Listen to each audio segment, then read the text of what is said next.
Hello guys, তোমরা সবাই কেমন আছো? আশা করছি ভালো আছো, সুস্থ আছো।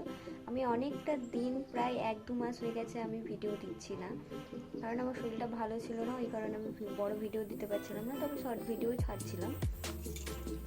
তো তার জন্য আমি ভিডিও দিতে পারছিলাম না, তার জন্য আমি সরি।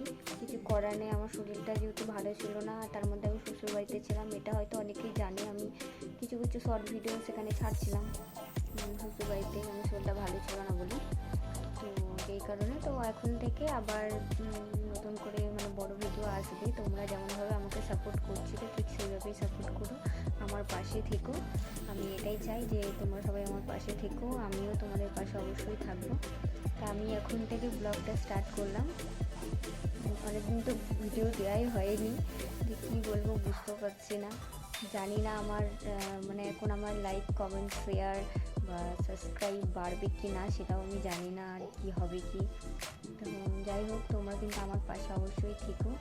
আমি এই দুপুরবেলা এখন আমি ব্লগটা স্টার্ট করলাম, বাড়িতে বসেছিলাম, ভাবলাম কী করবো, তাই আমি একটু ব্লগটা স্টার্ট করি, তাই তোমাদের সাথে শেয়ার করছি। তোমরা অনেকেই জিজ্ঞাসা করছো আমি বড় ভিডিও কেন দিচ্ছি না, কারণ আমার শরীরটা একদম ভালো ছিল না, ওই কারণে আমি দিতে পারছিলাম না। দেখো, ঘর দুয়ারেরও অবস্থা একদম খারাপ, কিছু বলার নেই, ঘর দুয়ারের অবস্থা খারাপ। তো আমি এখন কিছু জিনিস অর্ডার দেবো, যেই কারণে তোমাদের সাথে ভাবলাম ভিডিও করি, একটুখানি বানাই। আজকে আমি সারাদিনটা কী করি সেটাই তোমাদের সাথে শেয়ার করবো, দেখাবো, ঠিক আছে? তো যেই কারণে দেখো, আমি সবুজ চুড়ি পরেছি। কে কে সবুজ চুড়ি পরেছো সেটা কিন্তু অবশ্যই জানিও। এটা কিন্তু আমার বর কিনে এনে দিয়েছে আমাকে, দু হাতেই আমার বর কিনে এনে দিয়েছে, ঠিক আছে? আমি এতক্ষণ বসে বসে একটা জিনিস খাচ্ছিলাম, সেটা হচ্ছে এরকম খেজুর। এটা আমার বর কিনে এনে দিয়েছে, মলে গেছিলো এখানে স্মার্ট বাজারে, সেখান থেকে কিনে এনে দিয়েছে আমার জন্য। আমার শরীরটা ভালো ছিল না, তো বলছি, ওই কারণে কিনে এনে দিয়েছিলো যে তুমি খাবে। বললাম ঠিক আছে। আর আরও একটা জিনিস দেখাই, এই দেখো বিছানার অবস্থা দেখো। এতক্ষণ যেহেতু আমি শুয়েছিলাম, এই দেখো বালিশ এতক্ষণ আমি শুয়েছিলাম, আর বাইরে এত বৃষ্টি হচ্ছে, যেই কারণে দেখো ঘরেতেই আমাকে এই জামা প্যান্ট এইভাবেই দিতে হয়েছে। কিছু করার নেই, কারণ এত বৃষ্টি বাইরে, এই মেঘ এই বৃষ্টি এরকম হতেই আছে, ওই কারণে আমাকে এইভাবেই সব কিছু ম্যানেজ করতে হচ্ছে, কিছু করার নেই। তো ওই কারণে কি বলবো আর তোমাদেরকে। তো আমার দেখবে এখানে দুটো পায়রা এনেছি আমি, আমার দেওরের, দেখি ওই দেখো,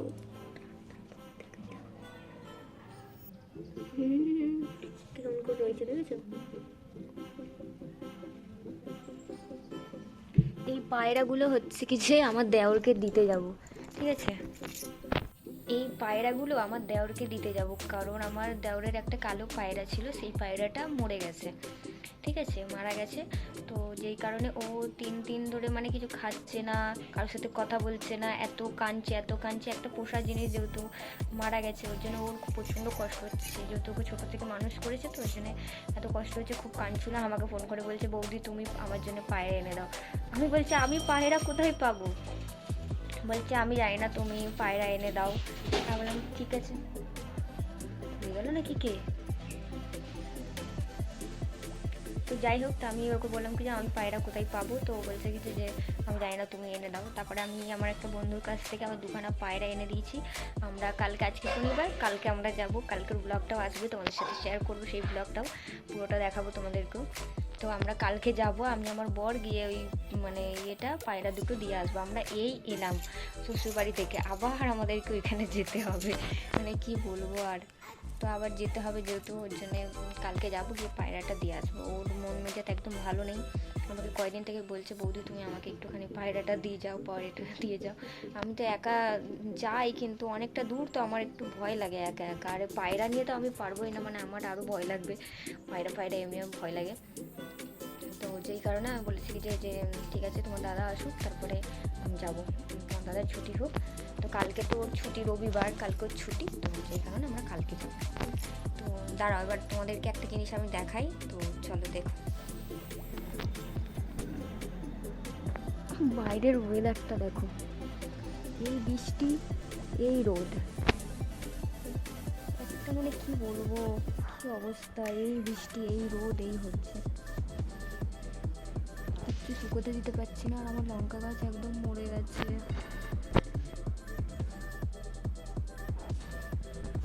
এটা হচ্ছে আমাদের আর একটা ঘর, যেটা এখন ফাঁকা পড়ে আছে, কেউ নেই এই ঘরে, শুধু আমিই আছি। দেখো কত, বর যেহেতু কাজে চলে গেছে আজকে হচ্ছে, দেখো ঘড়িতে এখন বাজে 3:30, আমি এখন তোমাদের সাথে বকর বকর বকর বকর করছি। কোনো কাজ না থাকলে যা হয়।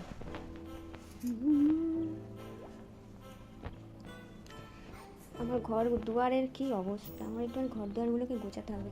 এই জায়গাটা আমি যতবার গোছাই ততবার এরকম নোংরা হয়ে যায়।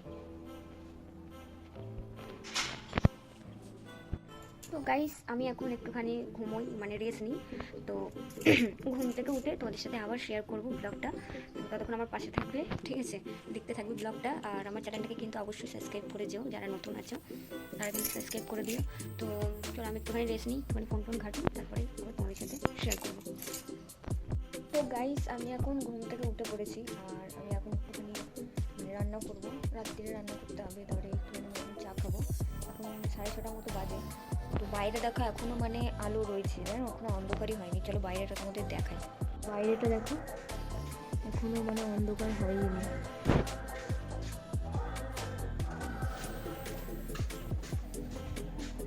পুরো আলো। তো এই দেখো বন্ধুরা, আমি এখন চা বসিয়ে দিয়েছি। এটা হচ্ছে র চা। আমি যেহেতু দুধ চা খেতে পারি না, আমার কি জানি কেন ওই দুধ চায়ের গন্ধটা এত বাজে লাগে, ওই জন্য আমি খেতেই পাই না দুধ চাটা। ওই জন্য আমি আমার মতো র চাই করি, আমার বড় র চাই খাই।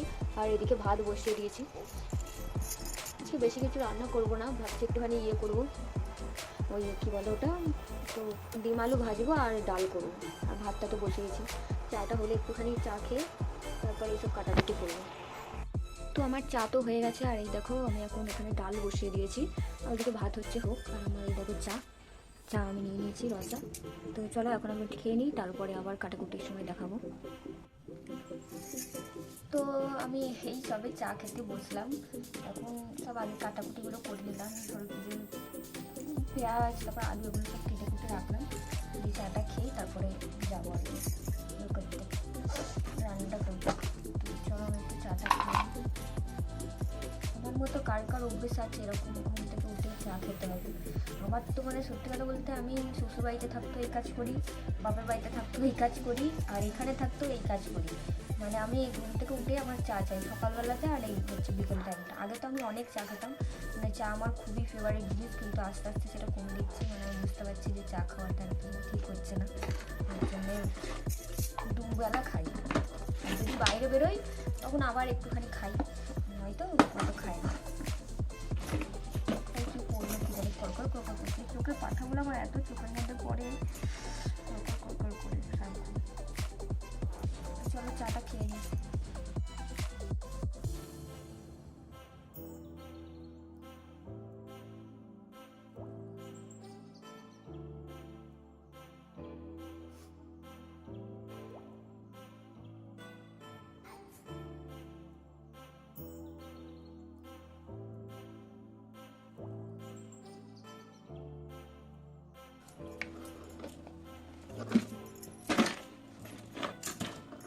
তো চল, আমার চা তো খাওয়া কমপ্লিট, চা তো খাওয়া কমপ্লিট। এবার আমি এখন রান্নার দিকে যাই। চলো রান্না বান্না করি, তোমাদের সাথে শেয়ার করি। তো চলো।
এখানে তোমাদের দেখাচ্ছিলাম যে আমি গান শুনতে শুনতে রান্না করি, সেটাই তোমাদের সাথে শেয়ার করছিলাম যে আমার এইটা খুব ভালো লাগে গান শুনতে শুনতে সব কিছু করতে, তাই করছিলাম।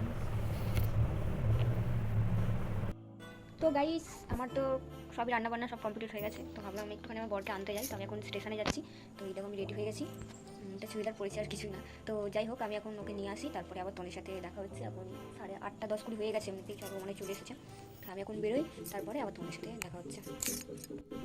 তো গাইস আমরা গেছিলাম মলে, আর এই দেখো মল থেকে নিয়ে এসেছি চকোস। চকোস তো এটা চকোসই তো বলে। হ্যাঁ, আর এখানে এনেছি দুটো কেক, এ দেখো ভ্যানিলা আর এটা হচ্ছে ফুড কেক। কি গো এটা কাটো না, এই যে আমার বর। তুমি কাটো, তুমি কাটো না, এটা একটা কাটো, দেখি কোনটা খাবে। এই ফুড কেকটাই কাটো, কেকটা কাটো।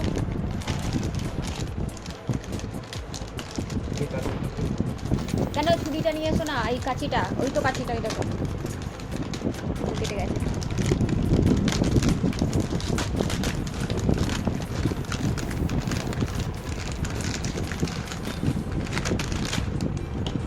ও বাবা, উল্টো এটা পাগলা, ওইটুখানি কেক কিন্তু ভালো, দেখতে ভালো।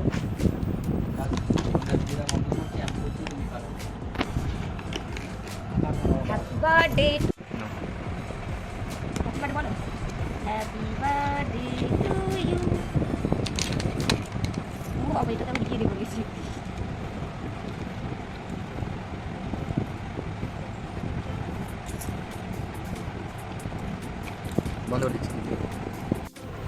তো গাইস আমাদের খাওয়া দাওয়া কমপ্লিট, 11টা বাজতে যাই, আমরা খাওয়া দাওয়া করে নিয়েছি, এখন আমরা ঘুমাবো। ঠিক আছে, আমাদের ডিনার হয়ে গেছে। ভিডিওটা এই পর্যন্তই, ভালো লাগলে অবশ্যই লাইক কমেন্ট শেয়ার এবং চ্যানেলটাকে সাবস্ক্রাইব করে দিও। দেখা হবে নেক্সট কোনো ব্লগে, ততক্ষণ ভালো থাকবে, সুস্থ থাকবে। তো টাটা।